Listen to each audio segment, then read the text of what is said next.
Okay, let's get started. Hello, everyone, and welcome to the product demo of Obsidian for Zoom. My name is Sudha Srinivasan. I'm the VP of Marketing. I'm here with Sean Borman, our VP of Product. Just a couple of quick notes before we get started. Your audio lines should be automatically muted when you join, so please keep yourself on mute. You can post your questions in the chat window below, and Sean will get to them as soon as he can. This session is being recorded and we will make the video available on demand afterwards. With that, let's jump in. Without further ado, Sean, take it away. Thanks very much, Sudha, and good morning, everybody. Thank you very much for joining our presentation today. My name is Sean Borman. I am the VP of Product here at Obsidian. And before we even proceed into the presentation today, which I hope will be a lot of fun and informative, I want to thank our super talented team here at Obsidian for building all of the things that we're going to show off today. Without their extraordinary effort, we'd not be able to bring you the kind of product that we're building. So thank you very much to them. Okay, so let's look at Zoom. So Zoom has gone from obviously a pretty useful business tool to something that has exploded in the last few months. And the stats on this page really speak to that. So December 2019, something like 10 million users active on Zoom daily. And now we're looking at 300 plus million. So pretty much, everybody, and unfortunately also their adversaries, are now on Zoom as well. Which means it has come with a good set of challenges. So security teams are now discovering some of the difficulties with a tool like Zoom. Powerful as it is, everybody has piled onto that, oftentimes without great knowledge as to how to operate it, secure it, and if there is an incident, how to investigate these incidents, just get visibility into what's happening. We have a major problem. And some of these headlines, I've no doubt, are fairly familiar to you. You would have seen this in the press. And I hope you are dealing with this well. If not, we do have a set of tools here which should help you get control over Zoom, understand what's going on in those environments. In the demo, I will show you how you can enable your teams to use Zoom really safely. Okay, so a little bit about Obsidian. So Obsidian delivers comprehensive SaaS security, but as a SaaS product itself. So Obsidian runs in the cloud and monitors your cloud SaaS solutions without anything to install and very little investment upfront to actually get up and running. And we have this claim here on the right-hand side, which I can show you in this demo, that you can get value in a matter of minutes. And through the demo, I'm actually going to show you how you can hook up to Zoom and start ingesting data very, very quickly. To give you a sense of Obsidian and the scale that we have, our largest customers are currently monitoring environments that have over 600,000 accounts. And of course, as a security company, we're taking security ourselves very, very seriously. We are SOC 2 Type 2 certified. And we've been recognized fairly broadly in the industry for some of the innovative work that we've been doing. Okay, so let's get on to Zoom. So I hope everybody is here because you're interested in the support that we've just added for Zoom. So roughly 2 weeks ago, we introduced support for Zoom. And here it is on our connection page, which I'll show you in just a moment. It's the latest service we've added to a growing list of services that you can see on this page. Okay, so let me flip over to the demo itself. So what you're seeing here is the main page of the Obsidian product. And once you have your environment set up, this is what you would see.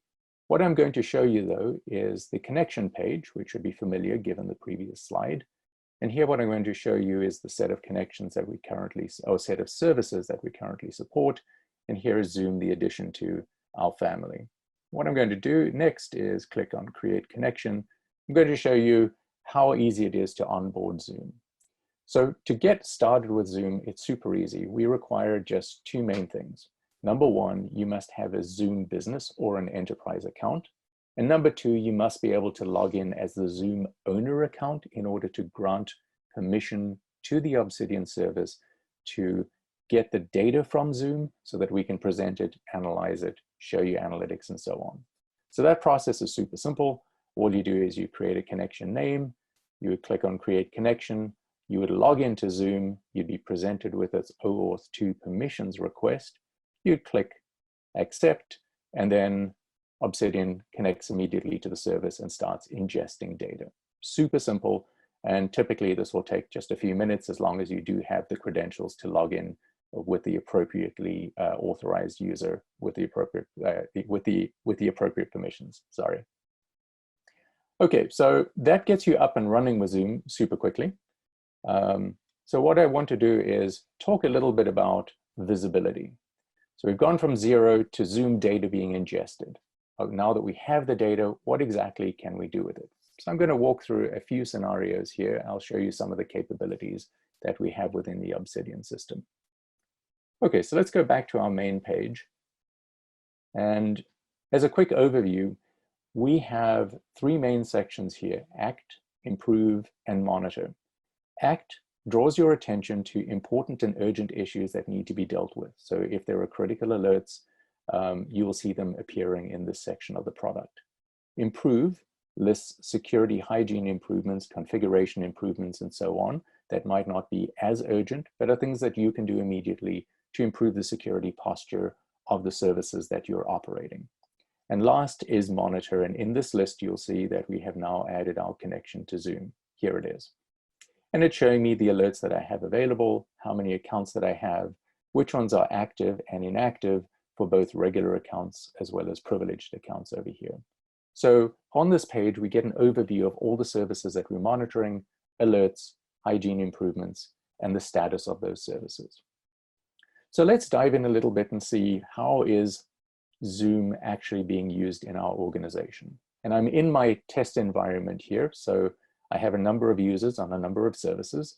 So it looks like I have 131 active accounts and 136 inactive accounts out of a 267 accounts total. But right now I'm actually interested in just Zoom. So let's unselect all of these and select Zoom, and let's see what's going on over here. Okay, that's pretty interesting. So in this test environment, I'm actually seeing which of my users are inactive and which ones are inactive. Now, this being a test environment is a little bit different from our live environment that we're using ourselves. You can see we've got a good number of inactive users and a relatively small number of active users. Your environment will probably look pretty different from this with those two flipped around. Okay, so this is great because you can determine whether or not your organization is making the greatest use out of a service. In this case, it's Zoom, but it equally applies to every other service that we monitor. So what if I want to dive in a little bit more in a little bit more detail? So what I'm going to do here is go over to our users page, and let's look at accounts, and let's look at Zoom. So I'm kind of curious to see what's going on over here. So let's go ahead and find Zoom and select this. And here we have all of the users that we have with Zoom accounts. Okay, that's pretty useful. I wonder if there are any privileged users here. Here's somebody. This could be interesting. Nancy Admin. I wonder who this person is, and let's see what we can find out about Nancy Admin. Okay, this is pretty cool. So what I did is I found my Zoom admin user, and it turns out that that user appears to have the keys to the kingdom and has a root access or privileged access on pretty much every one of the services that we have in this environment. So this is very useful. If you're attempting to figure out who has access to what, our user view gives you great visibility into that. And we now know that the Zoom admin user is actually a pretty privileged person who has access to a ton of other services, not just Zoom. Okay, pretty cool. So now what I've learned is who in my organization has access. I know I can drill down and investigate the characteristics of any one of those users. So what about what's actually happening on Zoom itself? So let's jump over to the activity module over here. And what I'm going to do is introduce you to what is really the heart of the investigation capabilities of the Obsidian system. What you're seeing here is a list of all the events that are coming in off of all of the monitored services. You're seeing a histogram that shows you the count of the number of events per unit time, and you're seeing where these things are coming from. We have a very powerful search and filtering interface that allows you to drill down and find interesting events. And this is great if you're investigating an alert or if you're proactively hunting for particular threats. So let's see what we can get up to here. I'm going to start by filtering on Zoom. And now we've narrowed that down. Looks like we have about 208 records that we're looking at. let's do a little bit of hunting. So in preparation for this meeting, what I've done is I've saved a few interesting searches in our save search feature so that we can start looking around and see what's going on. Let's begin by figuring out who's been logging in. So here we have folks actually signing into our environment, super easy. I now see John user, Nancy admin, and other folks logging into the system, and you can see where they happened as a function of time and where they happened as a function of space. You'll see them on the map. Okay, pretty interesting. Let's look for something maybe a little bit cooler. How about folks who are not using their latest clients? Never a good idea. So I put together a simple query here that allows me to look for users who don't have the latest Zoom client. Oftentimes there are security vulnerabilities in those clients. So I have a simple query over here, which is looking for outdated versions of that client, and it's extracting it from the information that we're getting in our user agent field over here. So at this point, I might be able to go to some of these folks like Naresh, who's one of our engineers over here at Obsidian, and complain to Naresh that maybe he should update his client because he's not doing the best that we can from a security perspective. So Naresh, if you're on the meeting, please go ahead and do an update. Okay, so how about something a little bit more interesting than that? What about folks joining meetings from untrustworthy locations? So we're a California-based company, and for the purposes of this demo, I'm going to make the bold assumption that anything outside of California is untrustworthy. Yes, I know that's very unfair, but it does make for a cool demo, and sure enough, one of our engineers, Sarvesh, looks like he's been logging in from Oregon. So I guess he's sheltering in place somewhere in the middle of Oregon. So Sarvesh, if you're on the call, hi from California. Now let's move on to the next thing that we can do here. Let's look at a real meeting. So, whoops, let me pull out the appropriate one. Here's a demo meeting that I put together last night for the purposes of this demonstration. What I'm showing you here is the complete sequence from the opening of a meeting, which started down here, and you can see all the participants joining. So Nancy admin created this meeting, started the Zoom meeting. I joined it, Sudha joined it. There are some anonymous folks who we did join the meeting, but we managed to pull out some IP address information, which is a capability that is actually rather hard to do directly from Zoom itself because their event data doesn't include it. We scrutinize the meeting data in order to extract that data and make it super simple for you to see where those users are coming from, as well as doing the geolocation information to resolve into California and down to Mountain View, where Sudha was connecting from. You can see participants meeting, leaving. You can see when recordings begin. You can notice that this happens to be a privileged user. You can see recordings stop. So pretty much this gives you complete visibility into what's happening in any meeting. And it looks like Sean Robertson, another team member here at Obsidian, had joined and left this meeting as well. So in the event of a Zoom meeting going south for whatever reason, you have some participant that shouldn't be there, you have the complete audit trail of what had happened, where they came from, and you can then drill down and find out anything about these users. Okay, and let me see if I had anything else here. I had another one which is just pulling out recordings, which gives you, not surprisingly, recordings across every meeting that we've done. So pretty useful to be able to understand what's happening in these meetings. Okay, so what have we done so far? We've shown you that you have amazing visibility into what's happening on Zoom meetings, who's joining, who's leaving, who's recording, who's chatting. Pretty much anything that can happen in a Zoom meeting is now visible to you if you need to investigate. But what about alerting? So let's move on to the next section here. It's all well and good, but you're not going to be sitting in front of the screen all the time just looking at those events. So let's have a quick look at what Obsidian can provide in terms of alerting. So what I'm doing here is going to our intelligence catalog, which is the catalog of all the detection rules and capabilities that are in the Obsidian system. And if I scroll down to the bottom of this list, we will get to the section of a dozen or so recently introduced Zoom alerts. And this is just part of a larger catalog. These are all currently turned on, and these are some of the detections that we provide for Zoom. They're all enabled here. They have adjustable severity. And let's see if we have any of these that have actually fired into our environment. So what I'm going to do is jump over to the alerts section. And it looks like I've already filtered for Zoom. So let me undo that and show you how I would get there. Let's look at alerts that relate only to Zoom. And here we go. So it looks like we have 4 alerts in this demo environment that have come through, and many of these are related to configuration of meetings or global configurations for Zoom that you could change in order to improve the security of your organization's use of Zoom. And of course, with any of these, you can then drill down, you can find more information on the alert itself, and we give you recommended actions for things that you can do. Built into the Obsidian system as well is the ability to do workflow management around these alerts. So if we're happy with this alert and you've dealt with it, you can take this ticket and take it from open to resolved. And I'll say its resolution state was, it's a true positive, and we can close out this ticket. All built in, don't have to use any third-party software to do basic ticket management in the system. Okay, so now we've covered alerts as well.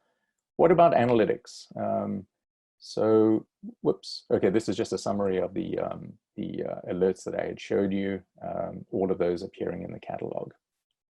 So moving on to analytics.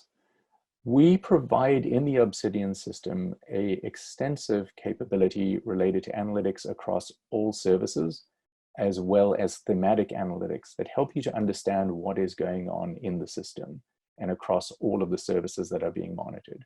So whether it's a weekly summary here, accounts that are at risk,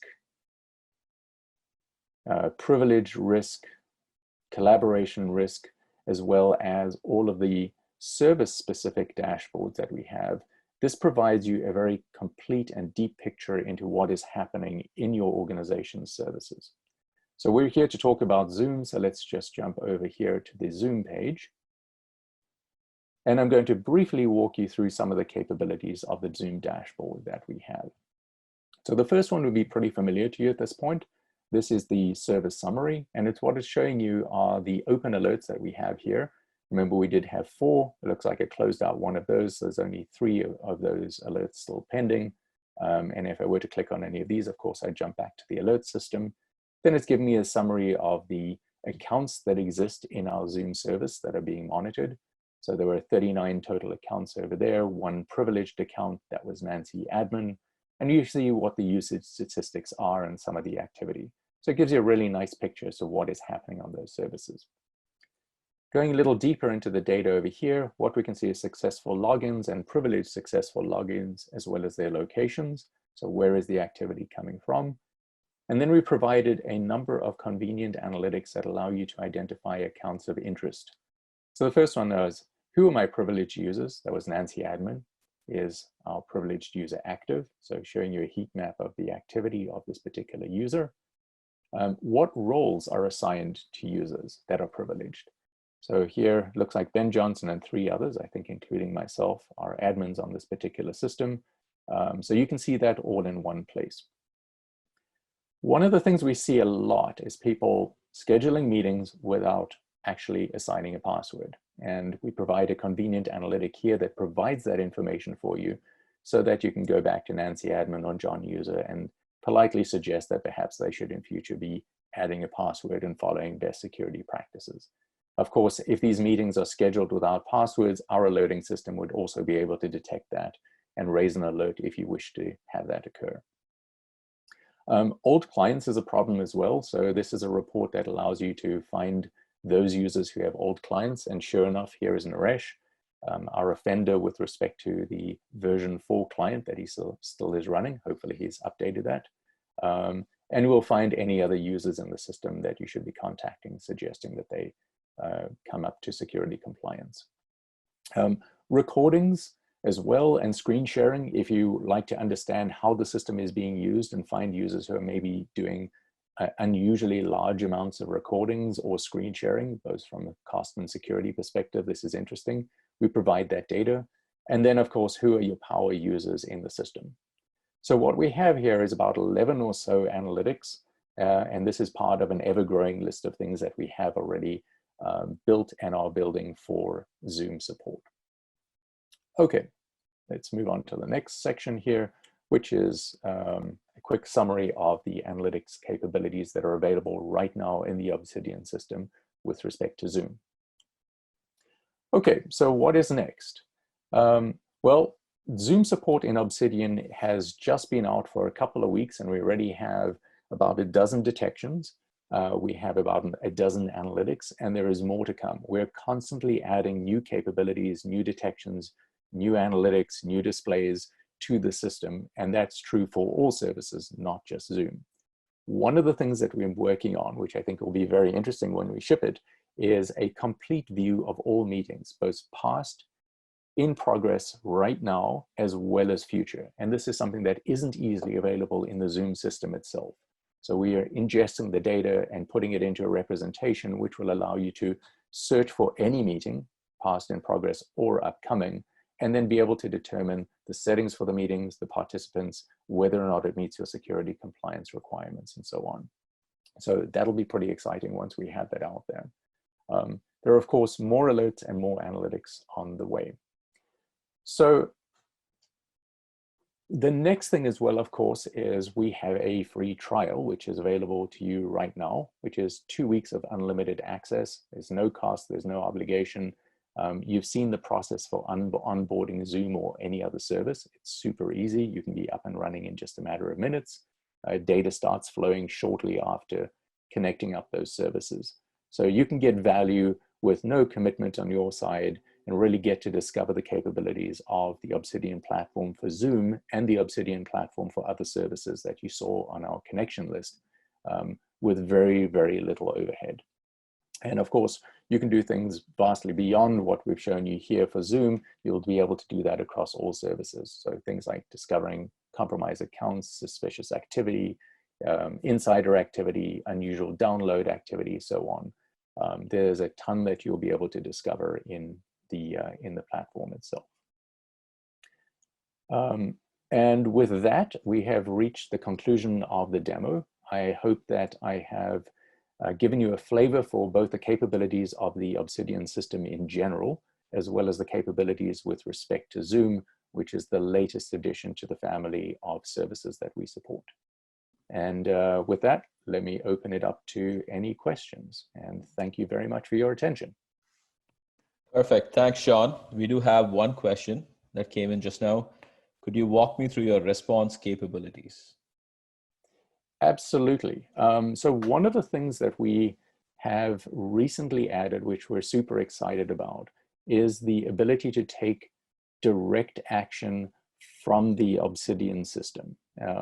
So if we take a step back and say, okay, what is the response workflow going to be? Most likely it's going to be triggered by an alert or an investigation that you might have already done. So you've identified an issue, you can investigate that using the activity search filtering capabilities that we showed you. And now we've added the capability to directly respond to some of those issues from within the product. So although I didn't show you in this demonstration, for a number of the services, when you onboard, if you onboard with both read and write access to the APIs, you can directly go and do things like lock accounts, disable accounts, unshare files, send notifications to end users directly from within the Obsidian system. So that reduces your time to respond really substantially. Of course, it does hinge on us having access to the API to take that action on your behalf, but that capability is now in the system and expanding to support more services as well as more actions capabilities. Excellent. One more question. Can customers build actions under the catalog?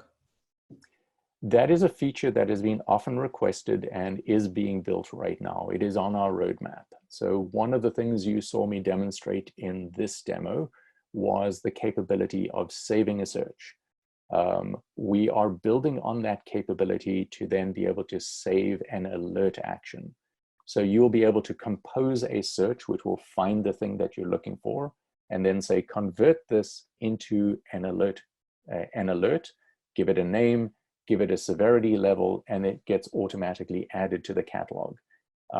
If the system then finds that sequence of events or whatever it was that your query and search was looking for, it will trigger an alert which will appear in your list of alerts at the severity that you specified. And of course, you can then modify that and evolve that alert as you wish. So that's something that is on our roadmap. It's under active development, and it will be out in the months ahead. Excellent. One more question. Can I save filtered logs in PDF or some other format? Can you save filtered? Yes, you can. We allow you to export the data directly from the Obsidian system itself. So in some of those tables that you saw under the little gear icon on the right, maybe I can quickly show you this here. We can go over here and there is an export as CSV capability. There is also, of course, an API for more sophisticated users. If you want large amounts of data, you can call the API and extract any of the information that you're looking for. And then data export is generally available in most portions of the product. So if you went, for example, to users or usage, you can get data export, including filtered data in typically CSV, but also in JSON format as well. With respect to reporting, since you did mention some other formats, within our dashboards, we do have the capability of exporting their weekly summary report as a PDF that you would get sent every week as an email. So simply click the subscribe button and you'll get a weekly report delivered to your email. We're going to evolve this feature to be more sophisticated so that you have greater control around both the frequency of the notifications as well as the content of that. That's something that we're working on as well. Wonderful. Thank you, Sean. This was crystal clear. We are at the end of the questions. I want to remind everyone, if you are interested in what you saw here, you want to test drive Obsidian in your environment, you have 3 options, right? You can come and request a demo, go to the website, request a demo, and we can set up a call, show you what we can do. You can also sign up for a free trial. So we offer a 2-week free trial of the product. Again, just go to the website, click on the free trial, and then you can go and play with the product yourself in your environment, connect as many services as you want and get going. And the third option is we offer what we call cloud security assessments, where you can connect one or more of these services, and we will essentially deliver a report to you that has some of the key findings and alerts from your environment, give you recommendations for how you can improve your cloud security, right? So 3 options: free trials, cloud security assessments, or a demo. Look forward to hearing from you soon. Thank you, Sean. Thanks very much, Sudha, and everybody stay safe and have a great day.